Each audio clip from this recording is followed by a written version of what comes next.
কলি হত জীব উদ্ধার করার জন্য অবতীর্ণ হয়েছে।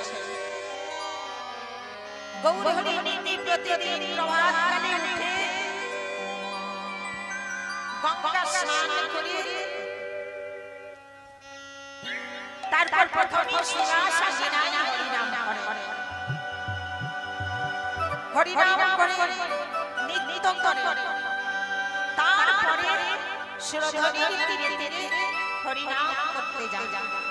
তা বাবা গৌর হরি নবদ্বীপে অনেক ভক্ত ছিল, তা অনেক ভক্ত থাকতে শ্রীবাসের নামটা কেন বেছে নিলেন? শ্রীবাসের মধ্যে কি এমন আছে যে শ্রীবাসের নামটা বেছে নিলেন? তার কারণ বাবা শ্রীবাস ভক্তটি এমনই ভক্ত, শ্রীবাসের মধ্যে যে ভক্তিটা আছে সেই ভক্তিটা সকল ভক্তের মধ্যে নেই। ভক্তিটা কেমন ভক্তি? গৌর হরি নীতি প্রতিদিন শ্রীবাসায় হরিনাম করতে, দেখ হরিনাম করছেন, কেমন ভক্তিটা?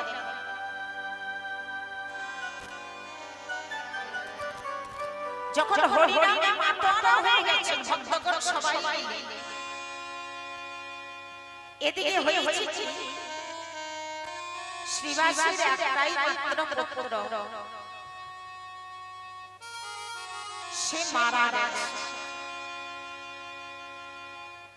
তা শ্রীবাসের পুত্রটি যখন মারা গেছে, শ্রীবাসের স্ত্রীর মালিনী দেবী মৃত্যু পুত্রটা কোলে নিয়ে চিৎকার করে কাঁদছে। গৌর হরি আমার হরিনাম করছে, হরিনাম করতে করতে হঠাৎ করে বলে উঠলেন, শ্রীবাস, ও শ্রীবাস, আজকে কেন আমার হরিনামে আনন্দ যাচ্ছে না গো? আজকে কেন আমার হরিনামে প্রেম যাচ্ছে না? বলতে পারো কি হয়েছে? শ্রীবাস বলছেন, প্রভু কই কোথাও তো কিছু দেখছি না। বলি তাহলে নামে প্রেম যাচ্ছে না কেন? তাহলে নামে আনন্দ আসছে না কেন? দেখো শ্রীবাস, দেখো আমার মনে হয় ঘরে কোনো অমঙ্গল ঘটেছে। শ্রীবাস ঠাকুর বললেন, হে গৌর হরি,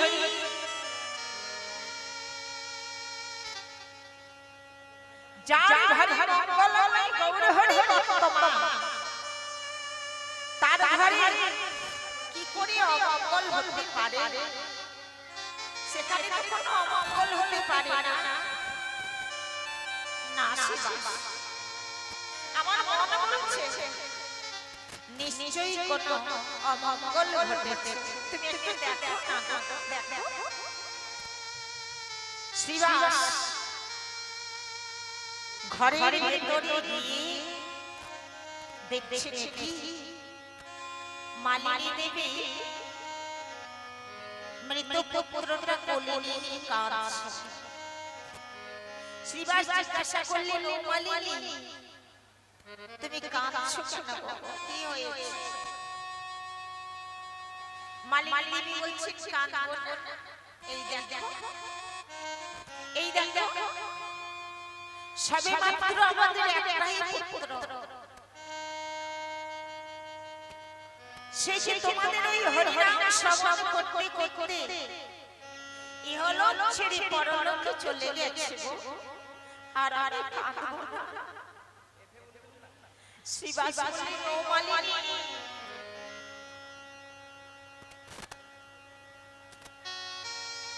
আমাদের পুত্র মারা গেছে, হরিনাম শ্রবণ করতে করতে মারা গেছে। আমরা তো বড় ভাগ্যবান, কারণ হরিনাম শ্রবণ করতে করতে যদি কেউ ইহলোক ছেড়ে পরলোকে যায় তার মতো সৌভাগ্যবান আর কেউ হতে পারবে না। তাহলে আমরাও সৌভাগ্যবান। তাহলে তুমি কাঁদছো কেন? মালিনী দেবী বললেন ঠিক আছে, আমি কাঁদবো না, আমি কাঁদবো না, তবে একটা কথা কি জানো, তোমার গৌর হরিকে একবার জিজ্ঞাসা করে এসো, জিজ্ঞাসা করো যে হে গৌর হরি, যে নাকি তোমার চরণে সবকিছু সঁপে দেয়,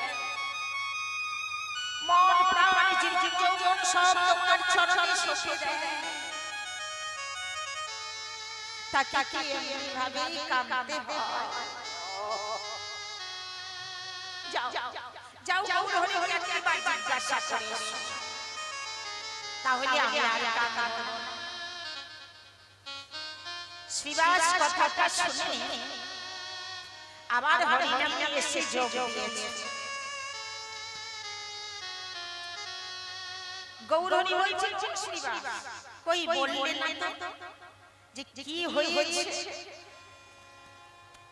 শ্রীবাস কিছুতেই বলতে পারছে না। বাবা কেমন ভক্ত, নিজের সন্তান মারা গেছে তবু গৌর হরির কাছে কিছু বলতে পারছে না। এহেন ভক্তকে গৌর হরিকে ছাড়তে পারে? যিনি অন্তর্যামী ভগবান তিনি তো সবই জানেন।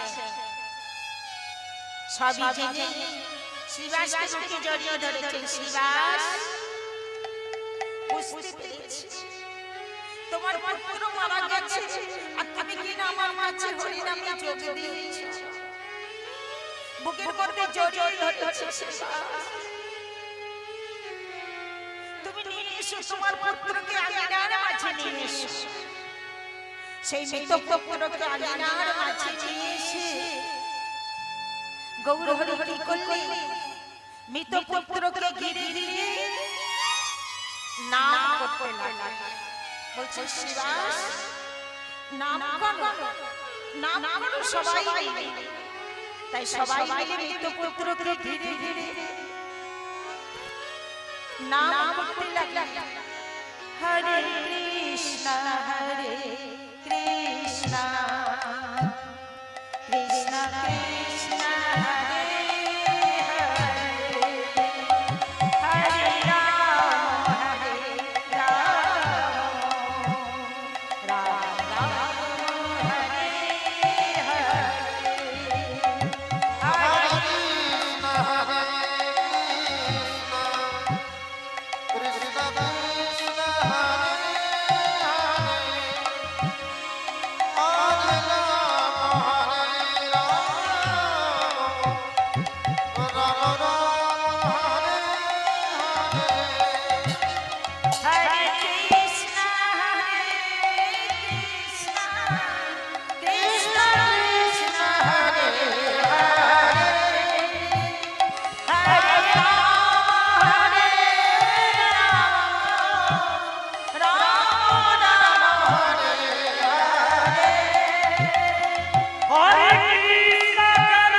কৃষ্ণ কৃষ্ণ হরে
করে বলছি পিতা পিতা পিতা তোমরা আমায় ডেকেছো তোমরা আমায় ডেকেছো পিতা কিন্তু এই ভবে যে আর আমার থাকার সময় নেই ভগবানের ডাক আমার যে এসে গেছে আমায় যে যেতেই হবে এই বলে আবার সে চলে গেছে তা বাবা শ্রীবাস এমন ভক্ত যে মৃত পুত্রকে রেখে হরিনামে যোগ দিয়েছে তাই সেই শ্রীবাসের আঙ্গিনাটি গৌর হরি আমার প্রতিদিন আঙ্গিনার মাঝে হরিনাম করে শুধু আগে কেন নবদ্বীপে কেন সমস্ত জায়গাতে শ্রীবাস শ্রী শব্দের সুন্দর বাস শব্দের ভব যারা এই হৃদয়টাকে সুন্দর করতে পেরেছে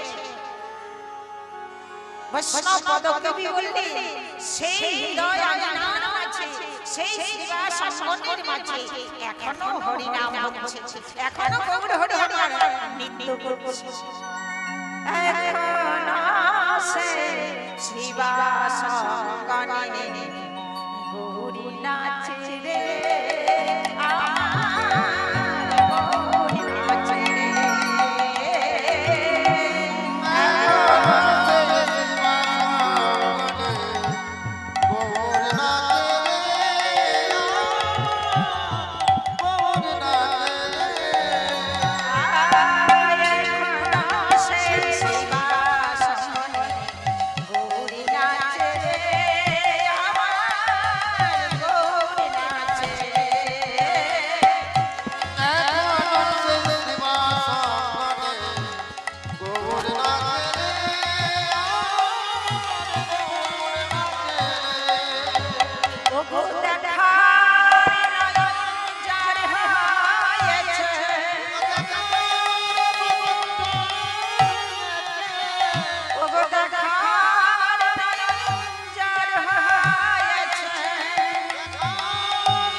সুরধ্বনি তীরে তীরে হরিনাম করছেন আজকে প্রবীর ভাব মনে পড়েছে প্রবীর কোন ভাব বৃন্দাবনের ভাব বৃন্দাবনে গোবিন্দ যখন গোচারণে যেতে সেই গোচারণে দিয়ে যখন গরু চড়াতেন সেই বৃন্দাবনের ভাবটা মনে পড়েছে তাই হঠাৎ করে সে বলি ধবলি বলে ডাকতে শুরু করে দিয়েছে এদিকে হয়েছে কি গৌর হরি যে ডাকছেন শ্যামলী ধবলি করে গৌর হরি ভাব কে বুঝবে যারা বুঝতে পেরেছে তারা সবাই ছুটে এসেছে ধাইয় পপরির গোবিদাস জানা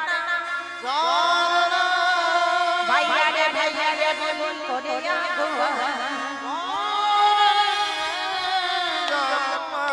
ভক্তরা সবাই এসেছে সবাই এসে গৌর হরিকে দেখছে দেখিল গৌরাঙ্গ প্রেমের আবেশে দেখিল গৌরাঙ্গ প্রেমের আবেশে শ্রী চূড়া শ্রী পাপা ধন্যবাদ আবেশে শ্রী চূড়া বাজে সর্বাঙ্গে চন্দন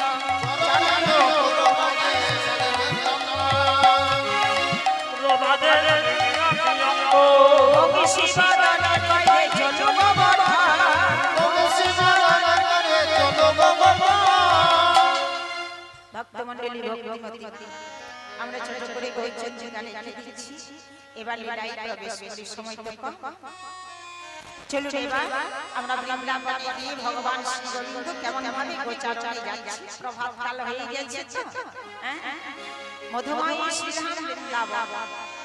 চলো মনটাকে নিয়ে তো তাড়াতাড়ি যাওয়া হবে না, বাসে যাওয়া হবে, মনটাকে নিয়ে যেতে হবে। তবে হয় হয়তো কথা সাধু গুরু বৈষ্ণব সবাই বলেন, শাস্ত্রী বলেছে যেখানে হয় হরি হরি সংকীর্তন সেটাই হয় মধুময় শ্রীধাম বৃন্দাবন। যাই হোক মধুময় বৃন্দাবন, এবার এই বৃন্দাবন ছেড়ে আমরা ওই বৃন্দাবনে লীলা দর্শন করব। চলুন মনটাকে একবার নিয়ে যাই। একবারে চল রে, একবারে চল রে, একবারে চল রে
বৃন্দাবনে প্রবেশ করলাম। এবার ভগবান শ্রী গোবিন্দ গোচারণে নীতি প্রতিদিনই যায়। প্রভাতকালে উঠে প্রথমে মা উঠে যায়, মায়ের কর্ম কি মা? প্রভাতকালে উঠে গৃহের কাজকর্ম সেরে ছেলেদের জন্য খাবার তৈরি করা, তাই তো? তাই যে মা যশোদা কি করেছে? প্রভাতকালে উঠেছে, প্রভাতকালে উঠে গৃহের কাজকর্ম সেরে গোপালের জন্য ক্ষীর স্বর্ণনি ছানা সব প্রস্তুত করে রেখেছে। এবার দেখছেন অনেকটা বেলা হলো, গোপাল এখনো ওঠেনি। যাই গোপালকে তুলি গে মা মা করলেন, গোপালকে ডাকতে গেছে। তাও আমাদের বাড়ির ছেলেরা যদি ঘুমিয়ে থাকে আমরা কি করি? প্রথমে ডাকি, ভালো করে ডাকি, কি এই খোকা এবার বেলা হয়েছে, ওঠ ওঠ এবার ওঠ। দেখলাম খোকা উঠলো না, আরেকটু জোর করে ডাকি, এই খোকা ওঠ না বাবা ওঠ, কত বেলা হয়েছে। তাতেও যখন উঠলো না খোকা, তখন আমরা কি করি মা? তখন রাগে চিৎকার করতে থাকি, কি আয় আয় আয় ওঠ ওঠ ওঠ, কত বেলা হয়েছে, কত বেলা হয়েছে। কিন্তু মা যশোদা গোপালকে বারবার ডাকতেন, একবার নয় দুবার নয়, বারবার শতবার ডাকতেন একই রকম ভাবে। কি রকম ভাবে? গায়ে মাথায় হাত বোলাতেন আর কি বলতেন? ওঠে রে আমারে বাবা রে ঠাকুর, উঠিরে আমার নীলরত ও আমার মা বলা ধরে তুই আর কত সময় শয়নে থাকবি ও উঠে একবার মা বলিরা আমার যে জারি বিলম্ব সহে না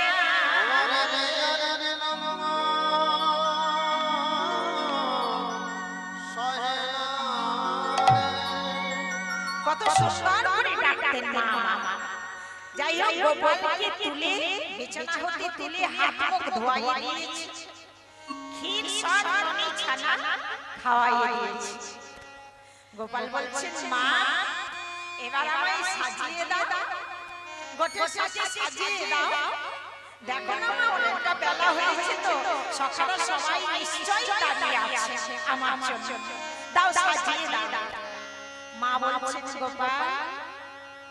গোপাল রে তোকে একটা কথা বলি বাবা তুই তো নীতি প্রতিদিন গোষ্ঠী যাস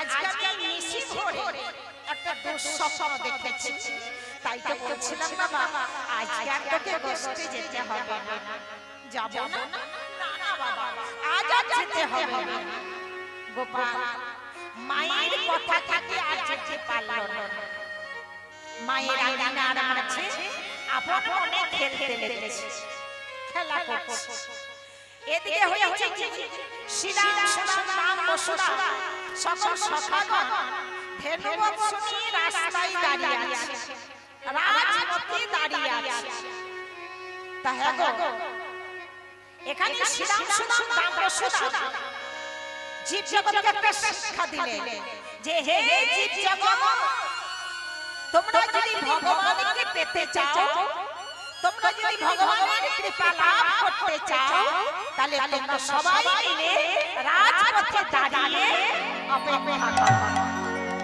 রাজপথে না দাঁড়ালে ভগবানের কৃপা লাভ হবে না তা শ্রীরাম রাম বসুরা সবাই মিলে পথ মাঝে দাঁড়িয়ে আছে দেখা গেল অনেকটা বেলা হলো কানাই এলো না সকালে সবাই বলছে এই শ্রীরাম রে তুই একটু দিয়ে দেখে আয় না কেন কানাই আসছে যা যা যা একটু দিয়ে দেখে আয় সখাদের কথা শুনে শ্রীরাম কি করলো ছুটে এসে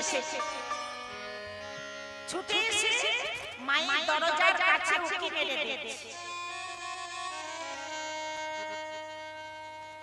ও মা ওই তো কানাই আপন মনে খেলা খেলছে আপন মনে খেলা খেলছে শ্রীরাম তখন ভাবছে দাঁড়িয়ে দাঁড়িয়ে ভাবছে শ্রীরাম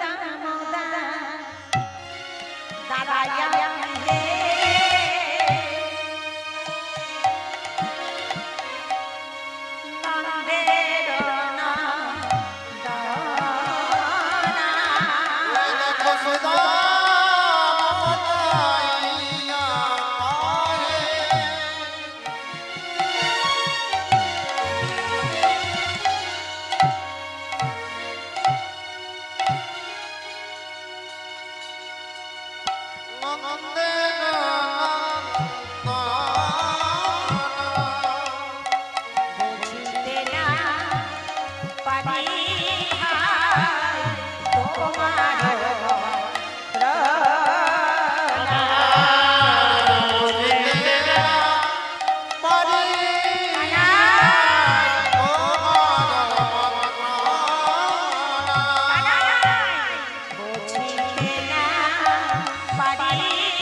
বুঝিতে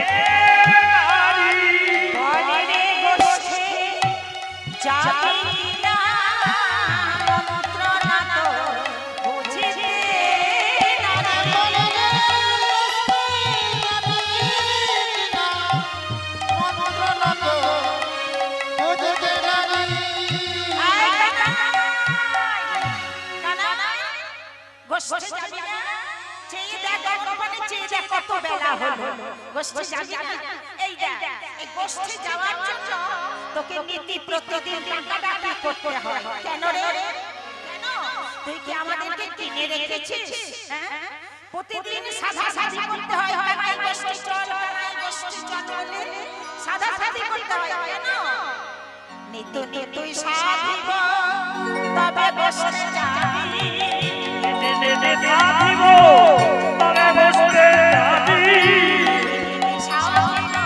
তবে বসে যাবি সাধিব তবে বসে যাবি বিনা করিলে নফর কোথায় পাবি আতারে মাগো কথা বলবে না কে নফর কে আছে রে না করতে না জানে কে নফর কে আছে রে না করতে না জানে নীতি নীতি সাধিবে কে নফর কে আছে রে নীতি নীতি সাধিবে না করতে না জানে